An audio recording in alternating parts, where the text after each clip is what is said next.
আসসালামু আলাইকুম সুপ্রিয় শিক্ষার্থী, আশা করি সকলে ভালো আছেন। তো আজকে আলোচনা করব হচ্ছে fundamental of mathematics honours first ইয়ারের একটি কোর্স। তো আলোচনা করব হচ্ছে চ্যাপ্টার 10 হচ্ছে সামেশন অফ অ্যালজেব্রাইক সিরিজ, অর্থাৎ হচ্ছে বীজগাণিতিক ধারার যোগফল। ইতিপূর্বে আমি লেকচার 1 এবং 2 চ্যানেলে দিয়ে দিয়েছি। তো এখন আলোচনা করব হচ্ছে এক্সাম্পল 8। এখানে বলা আছে n পদ পর্যন্ত যোগফল নির্ণয় করে। একটি ধারা দেওয়া আছে 2 4 6 square plus 4 6 8 square plus 6 8 10 square plus dot dot dot, অর্থাৎ একটি ধারা দেওয়া আছে। এই ধারাটির হচ্ছে n পদ পর্যন্ত যোগফল নির্ণয় করতে হবে। প্রমাণের সুবিধার্থে আমি ধারাটি তুলে নিচ্ছি হচ্ছে n তম পদ পর্যন্ত যোগফল নির্ণয়, এবং ধারাটি হচ্ছে 2 4 6 square plus 4 6 8 square plus 6 8 10 square plus dot dot dot, অর্থাৎ ধারা দেওয়া আছে। এই ধারাটির n তম পদ পর্যন্ত আমাদের যোগফল নির্ণয় করতে হবে। তাহলে আমরা প্রমাণ করব। সলিউশন। তো আমরা জানি যেহেতু সমান্তরাল আকারে দেওয়া আছে, সমান্তরাল ধারার ক্ষেত্রে আমাদের হচ্ছে যোগফল নির্ণয় সূত্র হচ্ছে, আমি একটু হাইলাইট করে দিই, যে আমরা জানি Sn equal to V0, Vn minus হচ্ছে V0। এই আমরা Vn নির্ণয় করার আগে আমাদের আগে U1 নির্ণয় করতে হবে। U1 নির্ণয় করার পর আমরা Vn নির্ণয় করব, তারপর হচ্ছে n এর পরিবর্তে 0 বসিয়ে দেব, তারপর হচ্ছে এই অংশটি বিয়োগ করলে আমরা পেয়ে যাব Sn, অর্থাৎ যোগফলের মান। তো আমরা প্রথমে এখানে U1 বের করে নিব। তাহলে এখানে U1 সমান সমান, এবং ধারার এই সমান্তর ধারার ক্ষেত্রে আমরা জানি হচ্ছে a plus n minus 1 into D. এই সূত্র বের করে আমরা প্রত্যেকটি পদের মান বের করব। তাহলে প্রথম ক্ষেত্রে এখানে 2 4 8 প্রথম পদ, তাহলে প্রথম পদের ক্ষেত্রে এর জায়গার বসবে হচ্ছে 2 প্লাস, যেহেতু n তম তাহলে n ঠিক থাকবে n মাইনাস 1, এবং পার্থক্য হচ্ছে এখানে 2 4 6, অর্থাৎ 2 করে বাড়তেছে, তাহলে হবে 2। এবং দ্বিতীয় পদের ক্ষেত্রে 4 6 8, তাহলে আমাদের এর জায়গায় হবে 4 প্লাস n তম n মাইনাস 1 এবং 4 6, অর্থাৎ এখানেও আমরা পার্থক্য 2 করে বৃদ্ধি পাচ্ছে, তাহলে 2। এবং তৃতীয় পদের ক্ষেত্রে 6 স্কোয়ার 8 স্কোয়ার 10 স্কোয়ার, আমরা স্কোয়ার পরে ধরবো, স্কোয়ার জায়গায় স্কোয়ার থাক, আমরা এখানে দেখব 6 8 10, অর্থাৎ 2 করে বাড়তেছে। তো আমরা এখানে লিখব প্রথম পদ 6 লিখব 6 n মাইনাস 1, আর ডি হচ্ছে তফাৎ হচ্ছে 2 করে বাড়তেছে, তাহলে 2। এর উপরে আমরা স্কোয়ার দিয়ে দেবো, যেহেতু এই পদের উপর স্কোয়ার রয়েছে। তারপরে যদি আমরা ক্যালকুলেশন করি তবে আমরা পাই এখানে এই 2 দিয়ে আমরা এই অংশকে গুণ করব, 2 প্লাস 2n মাইনাস 2, এই অংশকে 2 দিয়ে গুণ করলে 4 প্লাস 2n মাইনাস 2 ইন্টু এই অংশকে যদি গুণ করি তাহলে থাকে 6 প্লাস 2n মাইনাস 2 এই প্রবাহী হোল স্কোয়ার। তাহলে এখানে 2 কাটা যায়, তাহলে আমাদের থাকছে 2n। এই অংশ থেকে 4 থেকে 2 চলে গেলে 2, তাহলে আমরা পাই 2n হচ্ছে প্লাস 2। এবং এই অংশ থেকে আমরা যদি যোগ বিয়োগ করি তাহলে 6 থেকে 2 চলে গেলে পাই আমরা 2n প্লাস হচ্ছে 4, এর উপর ছিল স্কোয়ার।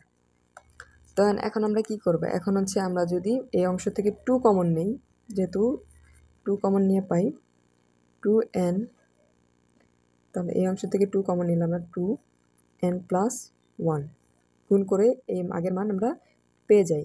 তাহলে এই অংশ থেকে যদি 2 কমন নেই তাহলে হচ্ছে ক্রস 2n প্লাস হচ্ছে 2, তাহলে সম্পূর্ণ অংশ আমাদের হোল স্কয়ার আসবে।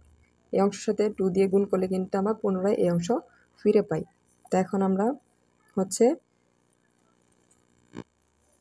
এই 2 এবং এই 2n এই অংশ যদি গুণ করি তাহলে আমরা পাই এই 2 এর পর স্কয়ার, অথবা হয় 2 2 4, 4 এর সাথে 2 গুণ করলে হচ্ছে 8, 8 এর সাথে 2 গুণ করলে হচ্ছে 16, আমরা পাই 16n। এবং এই অংশে আমাদের থাকে হচ্ছে n+1 এবং এই অংশে থাকে n+2 হোল স্কোয়ার। তো হোল স্কোয়ার সমান সমান আমরা ইজিলি লিখতে পারি হচ্ছে 16n n+1 n+2 এবং n+2 অর্থাৎ দুটি n+2। তো এখন আমরা n+2, তো এখানে n+2 রয়েছে, এখানে n+3, তো পর্যায়ক্রমিকভাবে এখানে আমাদের n+3 হওয়ার কথা। যেহেতু n+3 নেই তাহলে আমরা n+3 নিয়ে আসব। তো n+3 আনার জন্য আমরা যোগ বিয়োগ করতে পারি আমাদের প্রমাণের জন্য। তাহলে n+1 n+2 এই দুই অংশ ঠিক থাকবে। তো এইখানে আমরা n+3 আনার জন্য কি করতে পারি, n+3 তো আমরা একটা বেশি লিখেছি, তো -1 করে দেব। তাহলে এখান থেকে -1 করলে n+2, তাহলে এই অংশে আমরা সেকেন্ড ব্র্যাকেট দিয়ে ক্লোজ করব। এখন এই অংশ দিয়ে একবার এই অংশকে গুণ করব এবং 1 দিয়ে এবং এই অংশকে গুণ করব। তাহলে যদি আমরা গুণ করি তাহলে পাই এই অংশ দিয়ে এই অংশকে গুণ করলে 16n n+1 n+2 এবং n+3, তাহলে মাইনাস এই অংশ থেকে 1 গুণ করলে মাইনাস হয় হচ্ছে -16n n+1 n+2। তাহলে এই অংশটা আমরা পেয়ে গেছি, এটা হচ্ছে আমাদের E1 এর মান। তো আমরা E1 এর মান পেয়ে গেছি, এখন আমরা Vn এর মান বের করব। তো Vn সমান সমান আমরা জানি Vn এর মান বের করতে হলে এই একটি পদ, এই অর্থাৎ চিহ্নের পূর্বে যতগুলো পদ থাকবে তার থেকে একটি পদ সংখ্যা বৃদ্ধি করতে হবে। বৃদ্ধি করার ক্ষেত্রে তো আমরা পাই প্রথম অংশের ক্ষেত্রে এখানে আমাদের রয়েছে 1 2 3 4 অর্থাৎ 4টি পদ, অর্থাৎ আমাদের 4টি থেকে আরেকটি বৃদ্ধি করতে হবে 5টি পদ। তাহলে আমরা লিখতে 6n 1 প্লাস n+2 n+3 অর্থাৎ 3 পর্যন্ত রয়েছে, আমরা আরেকটি বৃদ্ধি করব। যদি বৃদ্ধি করে পাই n+4, তাহলে আমাদের পদ ছিল হচ্ছে 4টি, আমরা বৃদ্ধি করেছি একটি, তাহলে আমরা নিচে লিখে দেব। এখানে নিচে লিখতে হয় আমরা পদ কত সংখ্যা ছিল, পদ সংখ্যা ছিল 4টি, লিখে দিলাম। তার সাথে কত সংখ্যা যোগ করলাম, একটি পদ আমরা যোগ করেছি। তারপর লিখতে হয় হচ্ছে পদ সংখ্যার হচ্ছে পার্থক্য কত, এখানে n+1 n+2 অর্থাৎ পর্যায়ক্রমিকভাবে 1 বৃদ্ধি পাচ্ছে, তাহলে লিখে দেব গুণ 1। এখানে মাইনাস ছিল, দিয়ে দিলাম মাইনাস। এই অংশের ক্ষেত্রে এখানে পদ সংখ্যা 3টি, তাহলে আমাদের 3টি থেকে 4টি করতে হবে। একটি বৃদ্ধি করার ক্ষেত্রে আমরা লিখব n+1 n+2, আরেকটি যেহেতু 2 রয়েছে বৃদ্ধি আমরা 3 পর্যন্ত করব। 3 পর্যন্ত বৃদ্ধি করলে পদ সংখ্যা ছিল এখানে 3, তাহলে আমরা লিখব 3 বৃদ্ধি করেছি একটি 1, তাই এর সাথে গুণ হবে, পার্থক্য হচ্ছে 1 করে, তাহলে 1। এখন আমরা ক্যালকুলেশন করব।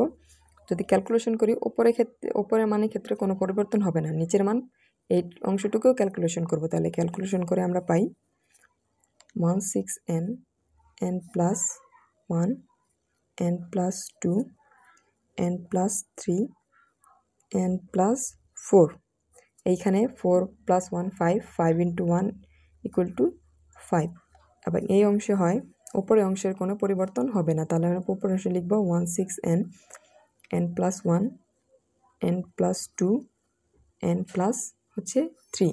তাহলে এই অংশে যদি আমরা 3 + 1 = 4 × 1, ওকে 4, তাহলে আমরা এই অংশ থেকে এই মান পেয়ে গেলাম। এখন আমরা উভয় পক্ষ থেকে কিছু মান কমন নিতে পারি।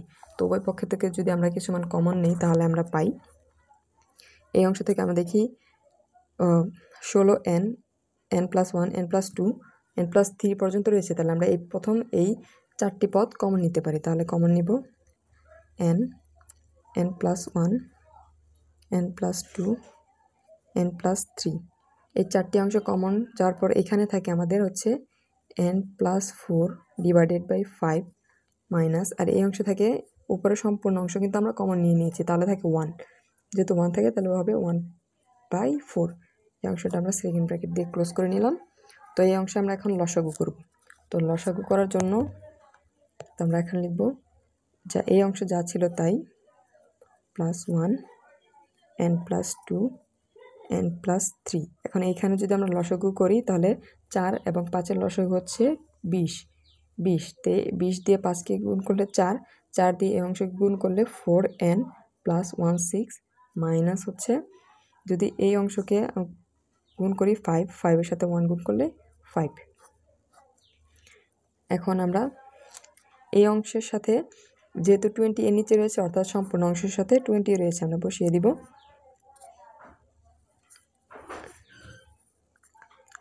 20, উপরে রয়েছে 16n, n+1, n+2, n+3 এবং এই অংশে রয়েছে .4n।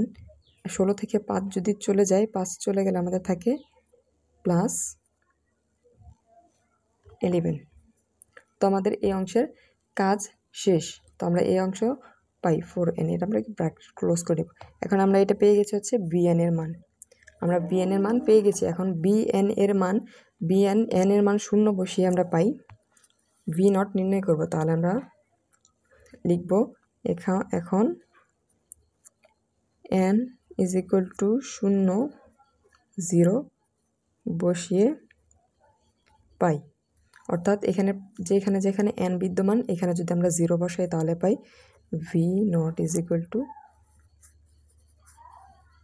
এখানে 16 × 0, 0 + 1, 0 + 2, 0 + 3, 4 × 0 + 11, নিচে 20। আমরা জানি কোনো সংখ্যার সাথে 0 গুণ করলে তার সম্পূর্ণ অংশ 0 হয়ে যায়। তাহলে উপরে এই সাথে যদি 0 গুণ করি আমাদের সম্পূর্ণ অংশ 0 হয়ে গেলে আমরা উপরে পাই 0 এবং নিচে থাকে 20। তো 20 উপরে, যেহেতু উপরে 0 রয়েছে, নিচে 20, তাই এর সাথে এর গুণ করলে আমরা মান পাই হচ্ছে 0। তাহলে সম্পূর্ণ v0 = মান পেয়ে গেছি আমরা 0। এখন আমরা যোগফলের সূত্র Sn এর মান বের করব। তো এখন আমরা জানি যে যোগফল নির্ণয়ের ক্ষেত্রে সূত্র হচ্ছে Sn = vn - v0।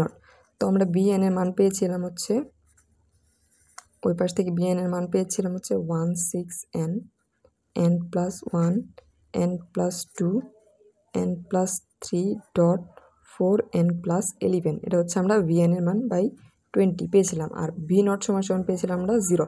তো এই অংশ থেকে 0 করলে আমরা এই মানই থাকে, তো আমাদের থাকে। তো আমরা এখানে এটা কাটতে পারি। যদি এটা হচ্ছে আমরা 4 দিয়ে কাটি 5, 4 দিয়ে কাটলে হচ্ছে 4। তাহলে আমরা লিখব এখানে পাই 4n, n+1, n+2, n+3, 4n+11 আর নিচে থাকে 5, যা হচ্ছে আমরা নির্ণয় vn, অর্থাৎ যোগফলের nতম পদ পর্যন্ত যোগফলের মান।